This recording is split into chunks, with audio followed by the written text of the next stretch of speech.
ಸುಮಾರು 2,000 ಕೋಟಿ ಖರ್ಚು ಮಾಡೋಕೆ ತರಾತುರಿ. ಟೆಂಡರ್ ಹಿಂದಿನ ಉದ್ದೇಶವೇನು? ಕೃಷ್ಣ ರಹಸ್ಯ.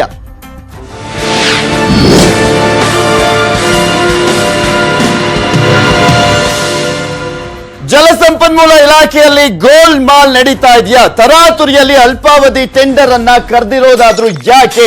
1856 ಕೋಟಿ ಖರ್ಚು ಮಾಡಲು ಆತುರವನ್ನ ಪಡ್ತಿರೋದಾದ್ರೂ ಯಾಕೆ ಎಂಬ ಪ್ರಶ್ನೆ ಎದ್ದಿದೆ.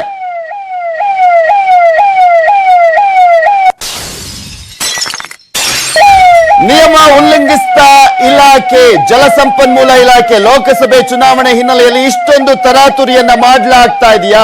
ತುರ್ತು ಕಾಮಗಾರಿ ಅಲ್ಲದಿದ್ರು ಅವಸರವನ್ನ ಮಾಡ್ತಿರೋದಾದ್ರೂ ಯಾಕೆ ಎನ್ನುವ ಪ್ರಶ್ನೆ ಇದೆ. ಅಲ್ಪಾವಧಿ ಟೆಂಡರ್ ಕರೆದಿದ್ಯಾಕೆ? ತರಾತುರಿ ಹಿಂದಿದ್ಯಾ ಅನ್ಯ ಉದ್ದೇಶ ಅನ್ನುವ ಪ್ರಶ್ನೆ ತರಾತುರಿಗೆ ಅಧಿಕಾರಿಗಳಿಂದಲೇ ಅನುಮಾನ ವ್ಯಕ್ತವಾಗ್ತಾ ಇದೆ.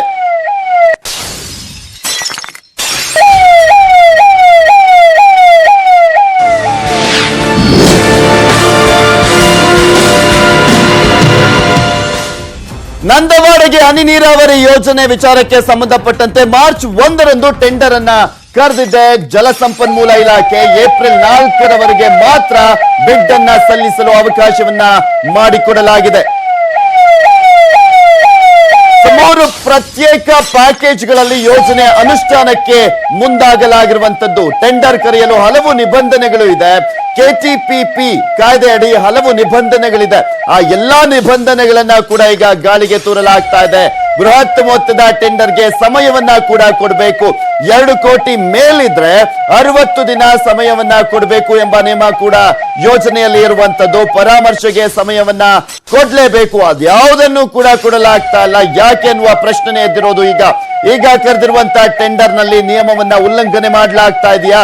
1 ತಿಂಗಳು ಸಮಯ ನೀಡಿ ನಿಯಮವನ್ನ ಉಲ್ಲಂಘನೆ ಮಾಡುವಂತ ಯತ್ನವನ್ನ ಮಾಡಲಾಗ್ತಾ ಇದೆಯಾ? ಮಾಜಿ ಶಾಸಕರ ಅನುಕೂಲಕ್ಕೆ ತರಾತುರಿಯಲ್ಲಿ ಕೆಲಸವನ್ನ ಮಾಡಲಾಗ್ತಾ ಇದೆಯಾ ಅನ್ನುವ ಪ್ರಶ್ನೆ ಎದ್ದಿದೆ. ರಾಯಚೂರು ಜಿಲ್ಲೆಯ ಮಾಜಿ ಶಾಸಕರು ಅವರು ಅಂತ ಹೇಳಲಾಗ್ತಾ ಇರುವಂತದ್ದು. ಸೊ ಹೀಗಾಗಿ ಯಾವ ರೀತಿಯಾಗಿ ಇಷ್ಟೊಂದು ತರಾತುರಿಯಲ್ಲಿ ಯಾವ ಕಾರಣಕ್ಕೋಸ್ಕರ ಮಾಡಲಾಗ್ತಾ ಇದೆ ಅನ್ನೋದು ಸಾಕಷ್ಟು ಕುತೂಹಲಕ್ಕೆ ಎಡೆ ಮಾಡಿಕೊಟ್ಟಿದೆ. ಇದೆಲ್ಲದರ ಬಗ್ಗೆ ಸಂಪೂರ್ಣವಾದಂತ ಮಾಹಿತಿಯನ್ನ ನೀಡ್ತಾರೆ ನಮ್ಮ ಪ್ರತಿನಿಧಿ ಶ್ರೀನಿವಾಸ್ ಅಳಕಟ್ಟಿ. ನೇರ ಸಂಪರ್ಕದಲ್ಲಿ ಜಾಯ್ನ್ ಆಗ್ತಾ ಇದ್ದಾರೆ. ಎಸ್ ಶ್ರೀನಿವಾಸ್ ಅಳಕಟ್ಟಿ, ಇಲ್ಲಿ ಪ್ರಮುಖವಾಗಿ ಕೃಷ್ಣಾ ಯೋಜನೆಯಲ್ಲಿ ಇಷ್ಟು ತರಾತುರಿಯಲ್ಲಿ ಯೋಜನೆಗೆ ಜಾರಿಗೆ ತರ್ತಾ ಇರೋದಕ್ಕೆ ಮುಂದಾಗ್ತಿರೋದಕ್ಕೆ ಕಾರಣ ಆದ್ರೂ ಏನು ಅಂತ ಲೋಕಸಭೆ ಚುನಾವಣೆಗೂ ಮುನ್ನನೇ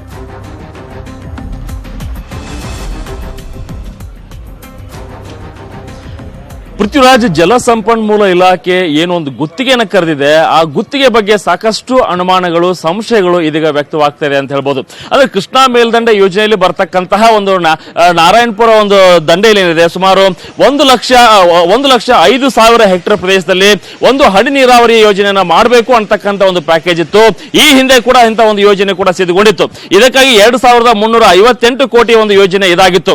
ಆದ್ರೆ ನಂದವಾಡಿಗೆ ಏತ ನೀರಾವರಿ ಯೋಜನೆ ವ್ಯಾಪ್ತಿಯಲ್ಲಿ ಬರ್ತಕ್ಕಂಥ ಒಂದು ಭೂಮಿ ಕೂಡ ಹನಿ ನೀರಾವರಿ ಯೋಜನೆಯನ್ನ ಸಿದ್ಧಪಡಿಸತಕ್ಕಂಥ ಯೋಜನೆ ಇದಾಗಿದೆ.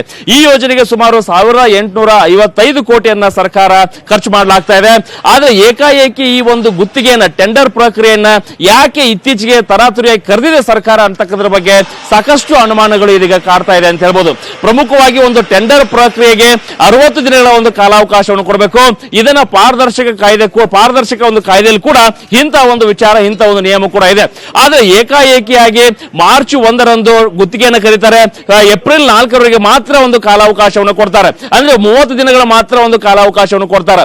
ಏಕೆ ಇಂಥ ಒಂದು ತರಾತುರಿ ನಿರ್ಧಾರವನ್ನ, ಏಕೆ ಒಂದು ಇಂಥ ಅವಸರ ನಿರ್ಧಾರವನ್ನ ಸರ್ಕಾರ ಮತ್ತು ಜಲಸಂಪನ್ಮೂಲ ಇಲಾಖೆ ಕೈಗೊಳ್ತಿದೆ ಅಂತಕ್ಕಂಥ ಒಂದು ಅನುಮಾನಗಳು ಇದೀಗ ಕಾಡ್ತಾ ಇದೆ. ಅಂದ್ರೆ ಎಲ್ಲೋ ಒಂದು ಕಡೆ ರಾಜಕಾರಣಿಯ ತಮ್ಮ ಒಂದು ರಾಯಚೂರು ಜಿಲ್ಲೆಯ ಒಂದು ಮಾಜಿ ಶಾಸಕ ಪ್ರಭಾವಿ ಗುತ್ತಿಗೆದಾರನಿಗೆ ಕೊಡಬೇಕು ಅಂತಕ್ಕಂಥ ಒಂದು ದೃಷ್ಟಿಯಿಂದ ತರಾತುರಿಯಾಗಿ ಒಂದು ಯೋಜನೆಯನ್ನ, ಈ ಟೆಂಡರ್ ಅನ್ನ ಸರ್ಕಾರ ಕರೆದಿದೆಯಾ ಅಂತಕ್ಕಂಥ ಒಂದು ಪ್ರಶ್ನೆ ಎದ್ದಿದ್ರೆ, ಮತ್ತೊಂದು ಕಡೆ ಲೋಕಸಭೆ ಚುನಾವಣೆಗಿಂತ ಮುಂಚಿತವಾಗಿನೇ ಈ ಒಂದು ಟೆಂಡರ್ ಪ್ರಕ್ರಿಯೆಯನ್ನ ಕರಿಬೇಕು ಅಂತಕ್ಕಂಥ ಒಂದು ಸರ್ಕಾರದ ಉದ್ದೇಶ ಅಥವಾ ಜಲಸಂಪನ್ಮೂಲ ಇಲಾಖೆ ಉದ್ದೇಶ ಯಾಕೆ ಅಂತಕ್ಕಂಥ ಒಂದು ಪ್ರಶ್ನೆ ಕೂಡ ಇಲ್ಲಿ ಕಾಡ್ತಾ ಇದೆ. ಅಂದ್ರೆ ಕಿಕ್ ಬ್ಯಾಕ್ ಪಡಿತಕ್ಕಂತಹ ಒಂದು ಉದ್ದೇಶ ಇದರಲ್ಲಿದೆಯಾ, ಅಥವಾ ಲೋಕಸಭೆ ಚುನಾವಣೆ ಆದ ಬಳಿಕ ಮೈತ್ರಿ ಸರ್ಕಾರ ಇರುತ್ತೋ ಬಿಡುತ್ತೋ ಇಲ್ವೋ, ಈಗಲೇ ನಾವು ಒಂದು ಟೆಂಡರ್ ಪ್ರಕ್ರಿಯೆಯನ್ನ ಕರೆದು ಬಿಡೋಣ ಅಂತಕ್ಕಂಥ ಒಂದು ದುರುದ್ದೇಶ ಏನಾದರೂ ಒಂದು ಜಲಸಂಪನ್ಮೂಲ ಇಲಾಖೆ ಇದೆಯಾ ಅಂತಕ್ಕಂಥ ಒಂದು ಪ್ರಶ್ನೆಗಳು ಕೂಡ ಇಲ್ಲಿ ಕಾಡ್ತಾ ಇದೆ.